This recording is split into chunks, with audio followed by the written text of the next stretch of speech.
Carane ngoten kemawon, ora perkara dhisik karo Keri niku mboten perkara dhisik karo Keri. Ning perkara ukurane mbah panjenengan ajeng mentala nyengsarake putrane Ndara Karna. Nggih. Ya bener putra Nalendra sing arep gumanti Nalendra ing Ngastina sesuk nek sida. Ayo. Nek Lesmana durung kelakon dadi ratu wis perang Bratayuda.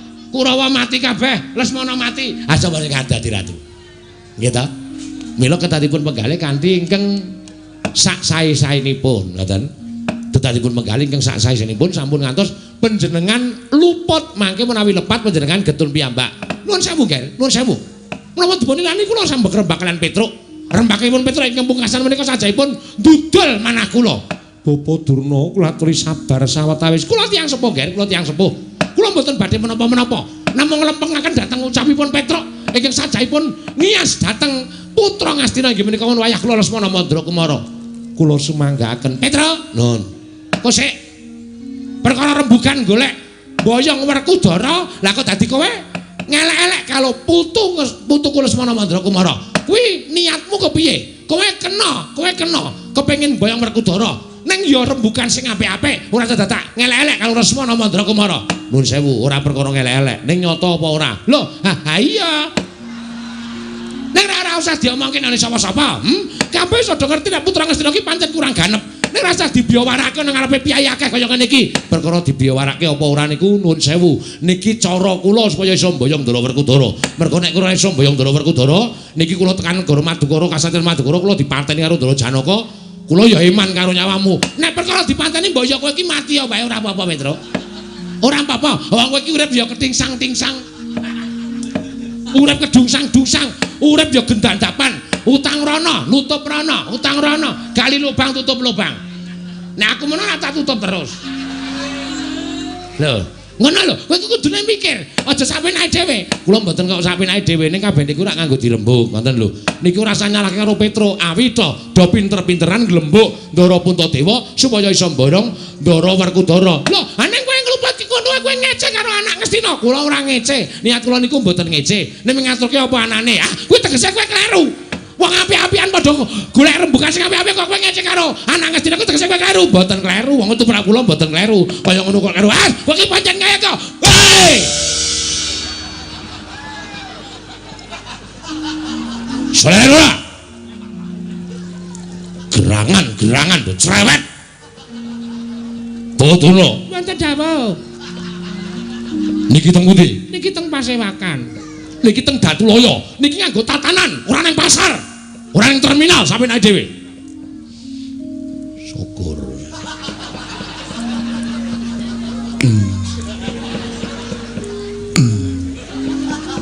Syukur. Senengane sampean marahi kok. Lah aku ora marahi kok, kowe sing marahi kok. Sampeyan kuwi lho, aku ki menggenake. Perkara ki ora jana nyenggol karo anak Ngastina. Anak Ngastina ki anak ratu dinekake wong pekok. Lho kula ora ngoneki wong pekok. Ora ngoneki wong pekok ming nyatane kok. Nyatane ya ben rasa dadak cewek kowe iki apa? Wong nyatane kaya ngono kan. Lah sampeyan iso omong sih sak ben dhewe. Lho kowe iki jenenge bela. Petruk iso leren ora? Saged. Petruk iso leren ora? Saged. Kok agar dibalik gak seret ning Jawa kabeh.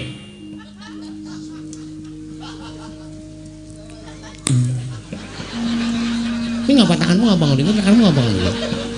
Kowe ngapa tanganmu ngono iki ngapa tanganmu? Aku remen dhewe kok. Kuwi jenenge ngece karo aku. Tanganmu ning ngarepe raiku ya, Petruk. Lho, kula ora sengaja mbing ngono ning ngarepe raimu. Kowe iki jenenge ngece karo Begawan Durna. Durna. Mboten dawuh. Sampeyan iso leren mboten? Lho, kula niku wis leren. Lho, sampeyan sing ngene kaya lho. Dikandani ora gugu. Lho, kula niku gugu, Ger. Kula niku gugu. Sing sampeyan ngomong wae. Kula niku mboten ngomong wae. Kula niku nyatane pun ngandani apa karo Petruk. Sampeyan nek kandhani ngayal. Hei! Sorean ora. Petruk setan. Oh iya ding lali aku.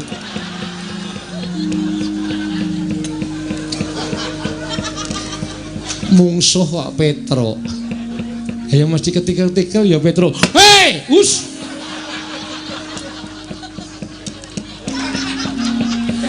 Sapa-sapa digetak-getak rumasane ra.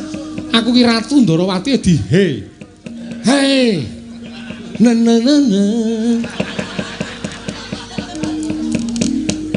Petruk edan tenan. Petruk edan. Sapa-sapa digetak aku barang digetak. Sampeyan yo rewel wae kok. Iso dong meneng ora? Durna iso meneng ora? Isa Petra, isa. Sinuwun mandura iso kendel ora? Iso. Ah. Kandhani ngeyel. Iki nggon pasamuan.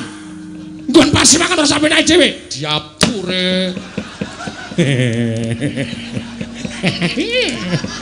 Seneng aku. Ponokawan wonten dawuh Bapa Durna. Wonten dawuh, Ger.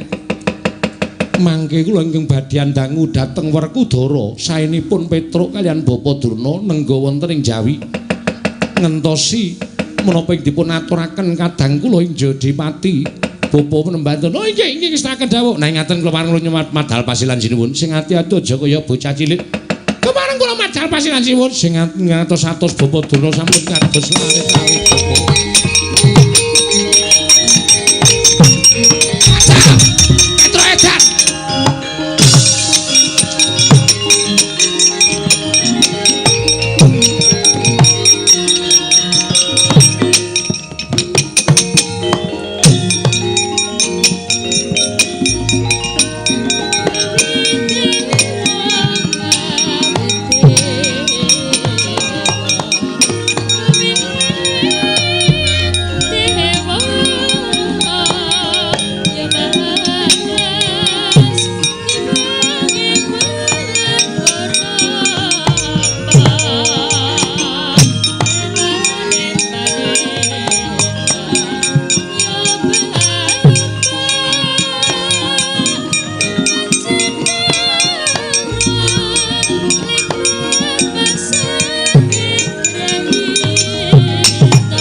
Prabu perkawis menika kula kinten namung Werkudara ingkang saged ngrampungi perkawis inggih mila sedaya menika dipun pasrahaken dhateng kadang kula panenggak ing Jodipati Werkudara nggih miturut Dimas Werkudara sapa ingkang bakal mbok bantu supaya kelakon rabi apa manten saka Madukara apa manten saka Ngastina yo yen kowe dangu karo aku Blokasuta wae ora bakal ndak tutup-tutupi aku luwih seneng bantu manten saka Ngastina lho Kosek Werkudara Jaedan iki mengko kriwikan dadi grojokan geguyon dadi tangisan kowe ngerti watake adimu lanang Madukara yen to nganti Werkudara iki kok bantu karo manten Ngastina coba aku tak takon karo kowe dasarmu apa dasarku Janaka ora iso ngluhurke derajate mbarep lho Janaka ora iso ngluhurke derajate mbarep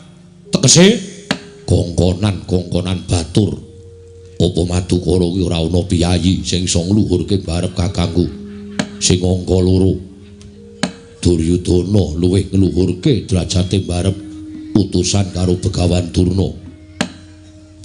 Durna kuwi ora pendhita cepethe ora pendhita loro saudon telu saurupan ning pendhita kondang kawenang-menang mula tak anggap Duryudana luwih ngluhurke derajate mbarep tinimbang Janaka. Kosek ta Werkudara. Lah yen si adi budal marang negara Ngastina, iki mengko adimu lanang kepiye? Aku ora ngerti. Perkara Janaka mbuh aku ora weruh. Ning sing wigati niatku ming jaga lan ngreksa marang derajate mbarep gandeng luwih diluhurke wong Ngastina tinimbangane wong Madukara. Mula aku melu karo wong Ngastina. Ngono Werkudara?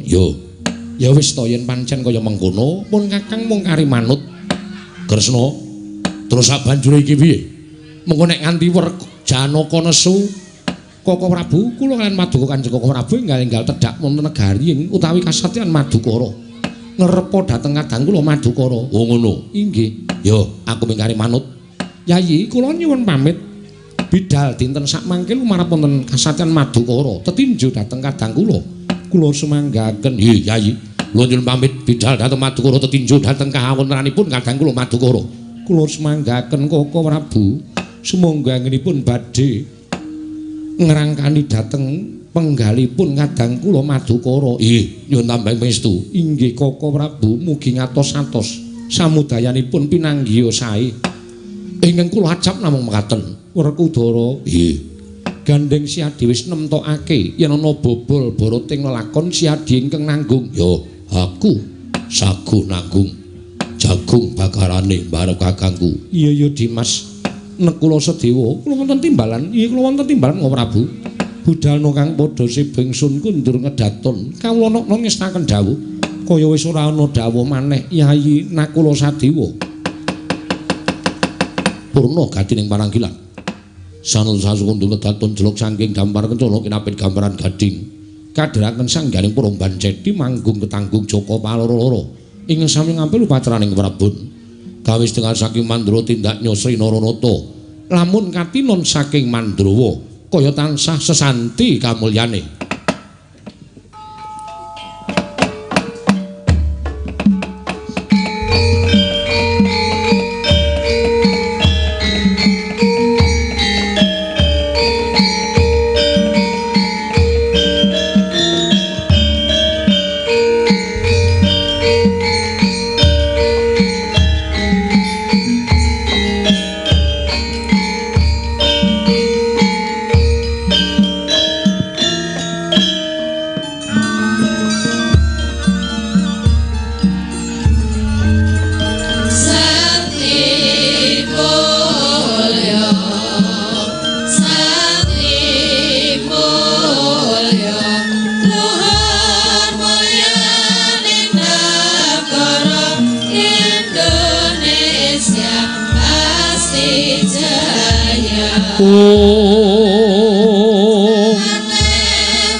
Sembah nuwun. Ya.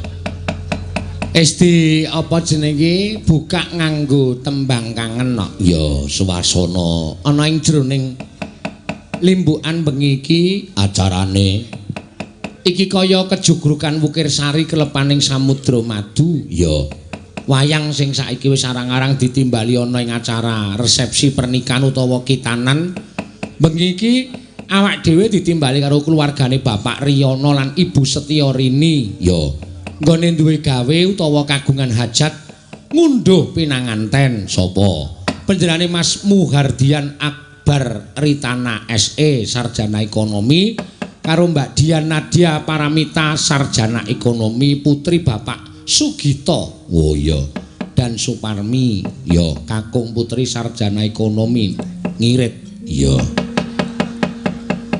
No sarjana ekonomi iki malah justru pinter nyinggahke utawa manu merekap-rekap kebutuhan ora kok perkara nggon ngirit. Iya, bener no. Iya. Luar biasa iki Bapak Riyono Ibu Setyorini. Wah, le dawuh karo awake dhewe wis setahun sadurunge. Iya to. Nganti iki aku opahe pira lali kok no. Saking suwene no. Iya, iki trik penanggap ya pancen kudu ngono. Iya, ngono ya Mak. Iya, nek ngundang setahun sadurunge dan nek engko cedak-cedak mundak. Iya. Nek setahun sadurunge rak harga 2018 ayo. Ya ora apa-apa ya Mak.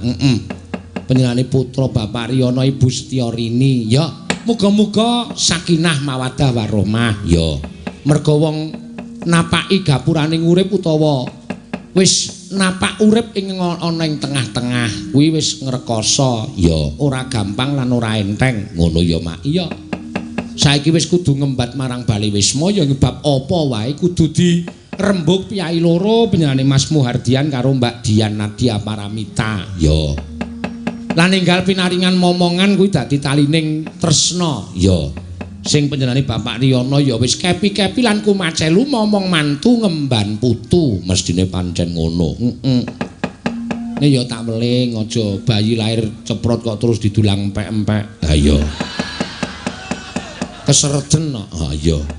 Kok didulang empek-empek. Lho kowe ora ngerti Pak Riyono iki bos empek-empekno. Wo, juragan empek-empek. Luar biasa ya Mak. Tokone nang ndi-ndi papan ana. Warunge nang ndi-ndi papan ana. Ya. Kowe nek arep langsung mules wetengmu ya mangan empek-empek kapal selam kae. Ora langsung jeder-jeder wetengmu. Iya ya Mak. Iya. Iki ya diwiwiti saka Pak Riyono kuwi ora terus cingkrik dadi juragan empek-empek terus sukses ora. Ya. Miturut cerita tangga teparo rekan-rekane ya diawali saka cilik no dodol liwak lan sak piturute saiki wis dadi juragan kuwi sak mestine merga mancate saka alon-alon tekan dhuwur nek mancate alon-alon tekan dhuwur ning dhuwur ki bakale suwe oh ning nek mak clingkrik terus tekan dhuwur tanpa nganggo pancatan lah kuwi ku nek tiba lara ngono ya mak iya tur gampang uyak merga ora ana undak-undakane ya muga-muga putrane ya bisa dadi apa jenenge wira swasta sing sukses amin sing dijaluk ya pancen ngono nok ya pancen kabeh iki mesti bakal nurut karo wong tuane kono iya ya kadang kala ana sing misah kadang kala ana sing nurut matur sembah nuwun Pak Riyono lan Ibu Setyorini sing wis kepareng nimbali awake dhewe sowan mrene nok iya ya arep dikaya ngapa wis saguh mula ya diaturke ingkang sak becik-becik lan sak apik-apike ngono ya jer nyatane wong urip ana ing alam padang kuwi ming perna telu kok no perna telu tegese lahir netepi kewajiban terus ra ana wis ming kuwi wae ora usah dadak werna-werna iya lahir kuwi nganti wis dilahirke dipesthekke dening Gusti netepi kewajiban ki kewajibane urip sakwise nambut sinaning akrama ki bakal duwe kewajiban apa minangka dadi direktur minangka dadi seniman minangka dadi wirausaha wiraswasta lan sak piturute kuwi kewajibane urip sing kudu dirampungke ya ngono ya mak iya mula tak jaluk kanthi banget nek wis sebaya mukti sebaya mati tegese keplok ora tangan siji wis tangan loro padha-padha tresnane padha-padha senenge ya dilakoni bareng-bareng no ya rekoso bejo kepenak cilaka susah bungah kuwi dirasake piyai loro kuwi tegese manjing dadi garwa. Oh, ngono ya mak iya.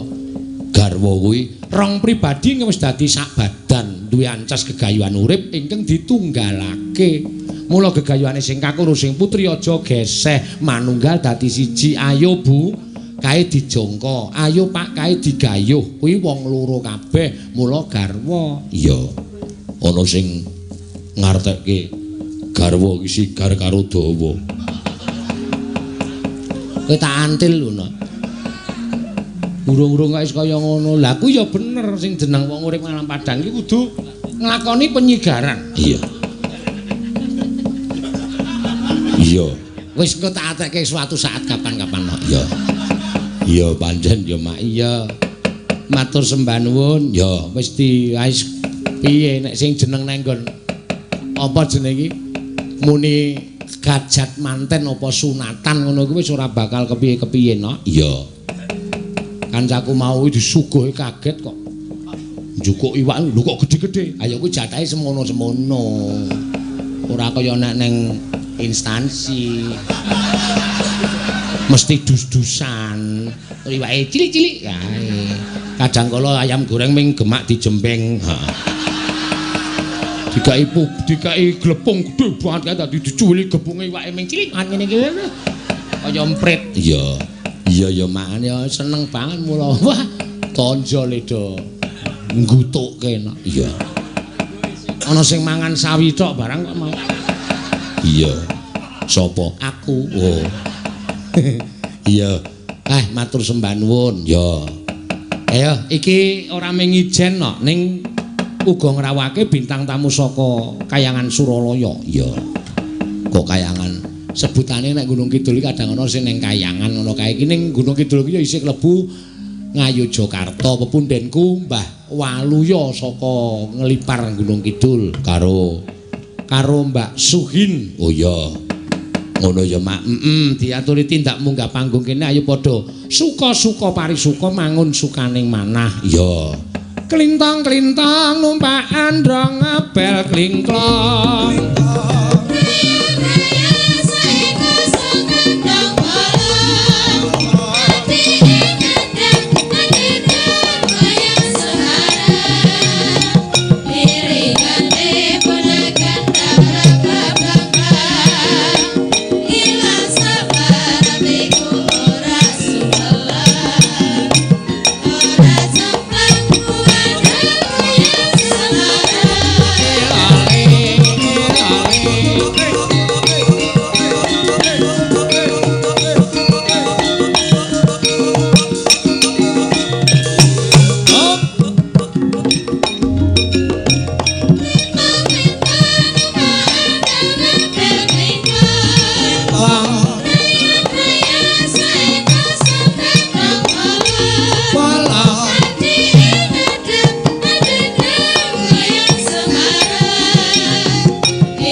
joget apikmu kaya ngopo wis tetep kalah saing. Karo ndi?